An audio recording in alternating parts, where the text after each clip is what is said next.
Collie, thanks for joining me this evening. Hi, thanks for having me. I'm pretending to be where I last saw you. I saw the steps and that just took me straight back to the smells and the sound of the seaside and those halcyon days in the summer when we were out to mingle. Joy they were.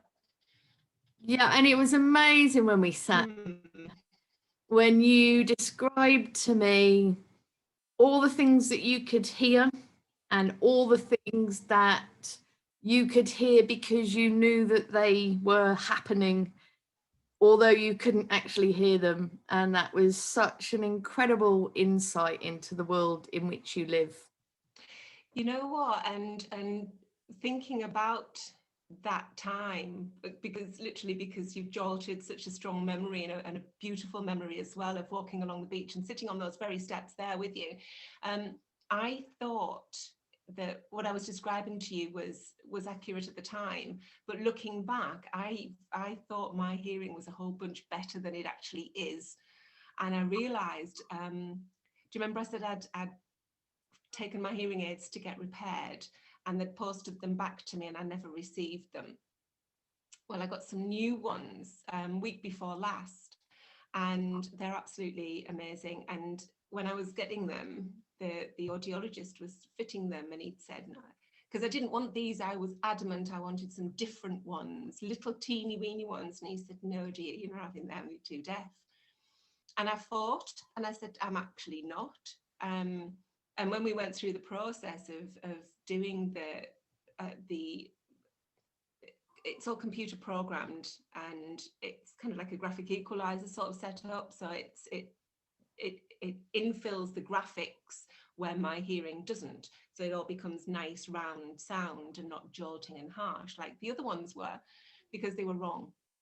And these are so much better and they are just so wonderful and everything is so clear and my voice I sound okay. And that's really surprised me. But what really surprised me was what I can't hear that I thought I could hear. So I'm a lot more deaf than I actually thought I was. So that was a big shock. And it took a couple of days to sort of get my head around that. I've thought for a long time that I'm kind of a bit deaf and I'm all right, really, because it's all a bit, putting it on a little bit. But really, no, I'm really quite a lot deafer than I thought I was, which was poetic. It's inspired me to take it and do a couple of extra bits of creativity with the tragedy of it all. Your resilience as ever, Cole. So let's kind of wind it back for the people who don't know. Can you introduce yourself and tell us a bit about your involvement with the creative arts? Yes, well,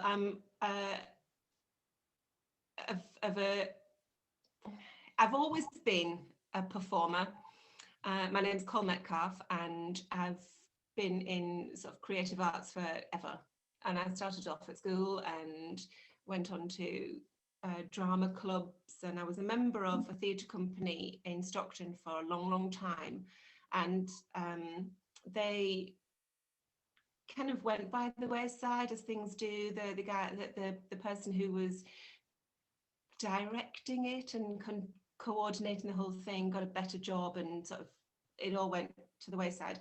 And I didn't do anything for a long time, a couple of years, while I was getting my head around how to deal with my increasing deafness, which really knocked my confidence a lot. But then, strangely, I was invited to do, it was a two-hander performance with Little Cog. Vicky Reeford-Sinnott, wonderful woman, wrote a two-hander, and she'd invited me to do some R&D on a character. And I thought that I was just doing the R&D for the character to give it to another actor to perform in, but no, it was for me. It was written for me by Vicky, and so we did this R&D day, and it was just brilliant. And I fell in love with performing all over again, but exploring it as a deaf person. And the character was a deaf character who used both voice, as I do, and BSL, as I do. and it was set in a lighthouse, and there was myself and another brilliant actor from London who is also deaf and speaks and uses BSL. So the three of us kind of created this huge, wonderful performance. And it was part of Cultural Shift that we performed it in ARC. And two things happened from that. My confidence in my ability to perform was rekindled, and my interest was piqued in how can I perform as a deaf person using both voice and BSL, because there aren't that many opportunities in this area for amateurs like me, kind of thing, without doing your own. Lisette Orton, the amazing Lisette Orton, saw that performance and invited me to a poetry reading evening, and I thought, okay, no. And she persuaded me to go along to this poetry reading evening, and you know, I'm not involved, or I wasn't involved in the poetry scene at all at that time, and she persuaded me to come along. And it was what's the event? I can't remember the event. Which one? It was the Hope and Union. Oh, diverse. And Shanty, yeah, and it was diverse. And I went along and I stood at the back, and Lisette spied me at the back and she said, come in. I was like, it's really not my thing at all. And I went in, and Sherston was also there, and Sherston made space for me at the front so I could see what was going on. And from that second, I thought something's just shifted. And I can't remember who did their poetry on that evening, but some switch was clicked. And that kind of made me think about writing, because I'd have never have said, and I still don't ever say that I'm a poet or a writer or anything like that. I'm a performer. Give me a script and I'll perform it. But I found a different way of approaching performance, which is to write my own stuff. And so far I've been lucky, because people think it's kind of okay. But it all started really. Is it? It's not luck. It's not luck. You know, you moved me to tears with your poetry, Cole. Thank you. It's a journey. It's a journey, and I don't know if I'm any good at it. You think I am, but so thank you. I don't know whether other people do. And for me, that doesn't matter. And I've through lockdown, I've written a lot, and I've submitted a lot to a lot of different pamphlets, booklets, online stuff, and I've pretty much been knocked back the whole way. And that's fine, because I'm not a paper poet. I'm not a paper writer. I'm a stand-up and ballsy, bold perform it in the guttural reality of what my life really is, but with a funny slant to it as well sometimes. And I don't know whether I'm a very mature writer, but you know, Jacqueline Wilson made a fortune as a children's writer, and you know, there are lots of different styles of writing, and I think I've found my own. And so if that doesn't fit with somebody's pamphlet, that's fine. Absolutely, yeah. I think you should think about at least your own chapbook. And as you say, you've got this gravitas about you as well. So perhaps hand in hand with that chapbook, there should be, you know, videos like perhaps performing film poems, like, you know, like visual interpretations of your work, because you are a real presence. So can you tell everyone a little bit more about the way that you incorporate BSL into your performance? So the first thing that I really wrote with Tees Women Poets. And again, thanks Lizette for persuading me to come along and dragging me along to one of the writing evenings. And I went and she was not there, and I thought, I'm gonna have to go home because I don't know what to do. Something had come up and she was not able to meet me there. And I don't know what persuaded me to walk into the room and to see everybody sitting at the table. I think there was only about 5 people. It's not like there was 30. And I think it was just a case of I'd paid for parking. So, you know, I was there and I had a bottle of water, and I thought, well, if you go home, you go home, and you know, you're on your own again. So what are you going to do? So I stayed, and I'd written a poem, and it was called Coffee Shop. And this is one that I've performed now a lot, but the first time I read it was in that room, and I'd written it in 20 minutes, 15 minutes, sort of as I was thinking about going to this event, this writing thing. And I wrote it, and they kind of stopped when I read it and said, oh, this is good. When are you performing it? I thought, well, I'm not. I'm not a writer. I'm a performer, you know, and that's what I do. But I performed it at the first time I ever stood up and did anything of my own work was at Shanty Cafe. And I asked Julie if I could please pop my name on the open mic. And she said yes, and I shit myself. I thought if you'd have said no, I'd have been absolutely fine with that. And she said yes, and I put my name on the open mic, and then I thought it's going to go on for an evening and nobody's going to call my name, and she did, and I thought, oh fuck, you know, well, now what do I do? So I stood up and I read this poem, and it was so well received. Not only the story of it, but what was really interesting about it, so I'm told, was the final line, which I did with voice off and hands on, and it was BSL. And that was the first time I'd ever introduced any BSL into my work. It was the first time I performed my work ever.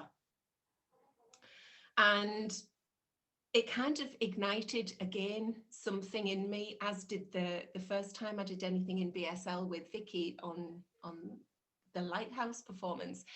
So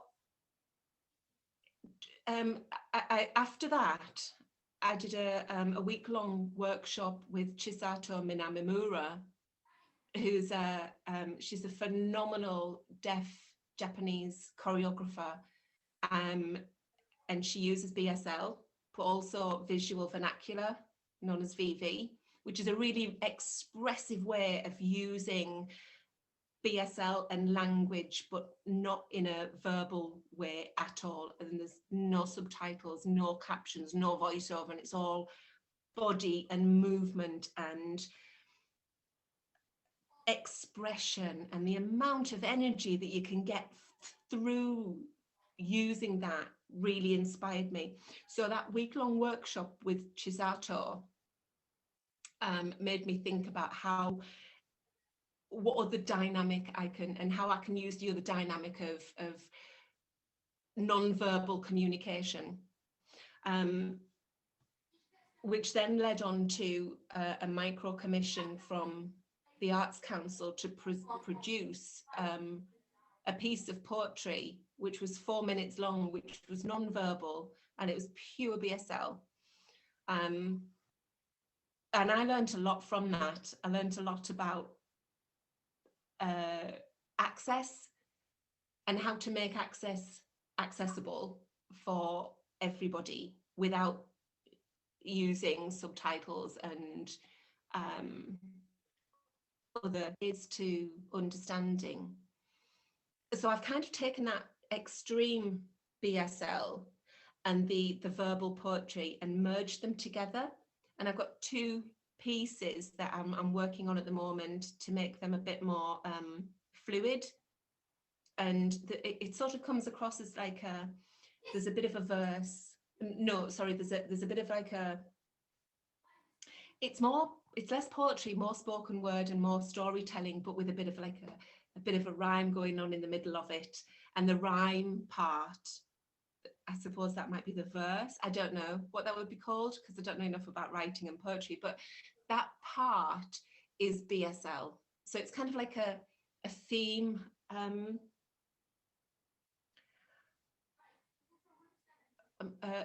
don't know what you would call it. A refrain, is that the word? Kind of that kind of a thing, yeah, where it's a repetitive moment, a motif, I suppose, if you were doing it as a performance. But it's this repetitive thing, and I introduced it verbally in the poem Coffee Shop, and the cue moves along. It was that sort of thing. So there's a with the one that I'm doing at the moment, the first part of it is verbal, but then it's not verbal. The refrain becomes, it's almost choreographed in a dance movement, but it is BSL. So it's that working both languages together to make a seamless transition, almost, so that if you're watching it and listening to it, you almost would forget, is what I'm aiming for, that it is two separate languages. And it's just beautiful. I mean, it's like poetry in motion, isn't it? It's literally poetry in motion. Yeah. It's like you're dancing language. Well, I hope so. I hope that's how it comes across. And somebody once told me that I'm a very ballsy, very bold performer, but that's my background. That's what I'm very comfortable doing. Give me 100 people and I'll play. And it doesn't, some people would be terrified of that. That really ignites my interest and makes me, I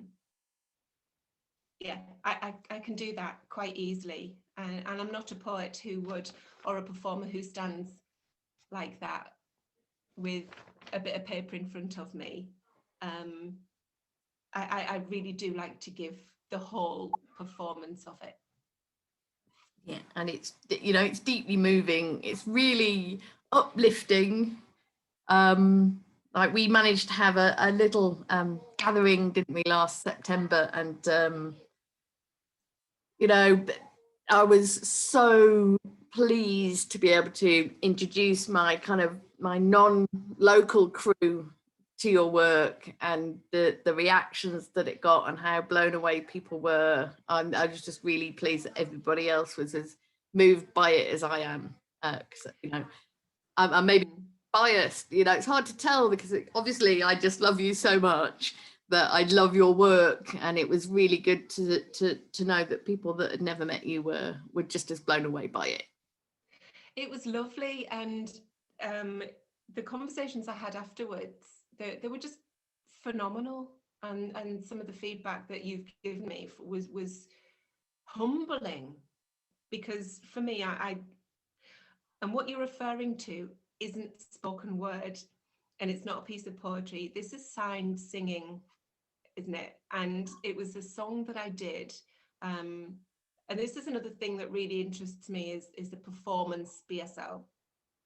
And again, this has been ignited really by Chisato's work. And it's taking a piece of music, a song, and in this case, it was Disturbed Sound of Silence, that version of the song, and translating it into performance BSL. And there's been a huge thing through lockdown on YouTube and Instagram Reels and stuff where people have signed songs, and some of them have been, we click past those because there's no real skill involved. It's just taking a sign and translating it to a word. But I don't do that. I take the meaning of the song and give it. And it is bold, and it's dramatic, and it's meant to be it, and I'm not apologizing at all for that, because that's my performance background, and that's what I'm very comfortable doing. And I don't care if my arms go too big and I look like a bit of a tit while I'm doing stuff, because I don't think I do. And the reaction tells me that I hit the mark. And I thoroughly enjoyed that evening in the dark, up, up on that hill. And it was wonderful. Yeah, it was really special. And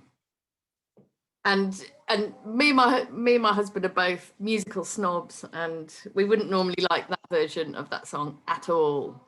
And he said to me, if I'd have heard that cover version by itself, I would have hated it. But the way that you presented it, it completely changed the way that we received that song. Wow, I didn't realize that he was there as well. That's oh yeah.